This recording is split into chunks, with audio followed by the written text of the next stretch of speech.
The next type of energy storage system that are used in EV application is ultra capacitor. Now, this ultra capacitor, they are known for its high energy capacity. They are much similar to the normal capacitor, but the capacity of the energy it can store is much higher than the normal capacitor. And also, the if the normal capacitors have around nano or microfarad range, whereas the ultra capacitors come under kilofarad ranges. So the specific power of ultra capacitor is approximately around 1000 to 2000 watts per kg, and it has around 95% of energy efficiency. One of the major advantage of using ultra capacitors in EV application is that it has the longest lifetime of almost around 40 years, which is much higher than all other energy storage systems we have discussed so far. And also it has high power storage, no maintenance required, and it also exhibits temperature insensitivity and a long operation time. Due to its fast charging and discharging profile, the ultra capacitors are used as energy storage during electrical braking and as energy source during rapid acceleration, which is needed for healing in case of electric vehicle application. So coming to three different classes of ultra capacitors, they are electrical double layer capacitor, pseudo capacitors, and hybrid capacitor.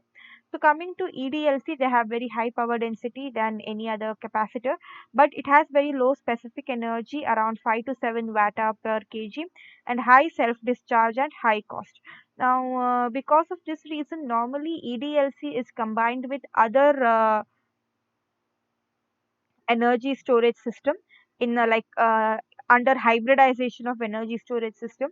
So when we combine it with other energy storage system which is having high specific energy, then combination of those two will give a required uh, energy storage system. This is the structure of EDLC. So here the UC cell, it uses dielectric material of high permittivity, porous active carbon surface etched electrodes, and organic or aqueous electrolyte, and there is a thin porous separator. Now, coming to organic ultracapacitors, they have high energy density compared to aqueous ultra capacitors. Also they have very high terminal voltage. So because of this, instead of using aqueous, normally organic ultra capacitors are more used for EV application. So here you can see that the ions travel between the electrodes through the electrolyte in the UC, and the energy stored is directly proportional to the capacitance and squarely proportional to the voltage across the two electrode. And the capacity, if it increases with the increase in the surface area of the electrode, as we know that as the area of the electrode increases, the capacity of the ultra capacitor increases, and it increases with the permittivity of the dielectric material used, and it decreases as the distance between them increases.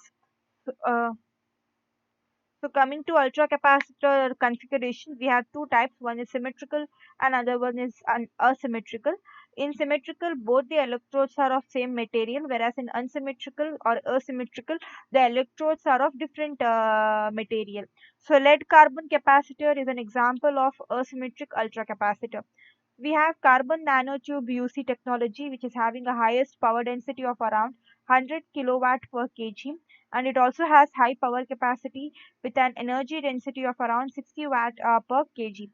The next type of capacitors, that is pseudo capacitors and hybrid capacitor, they exhibit ameliorated performance in the energy storage application because of their high power and energy density. So recent trend in the ultra capacitors is using lithium ion capacitors. They have been developed to have higher terminal voltage and high energy density. A lot of a lot of EVs are commercially which are available now use lithium ion capacitor as an energy storage system. Now this has very high it is having same high power density as that of uses. It is around 80 watts per kg, which is the power density.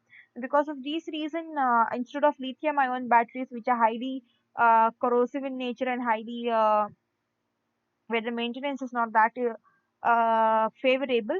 So lithium ion batteries have been replaced by these lithium ion capacitors, and they are commercially available in the market for EV applications. Thank you.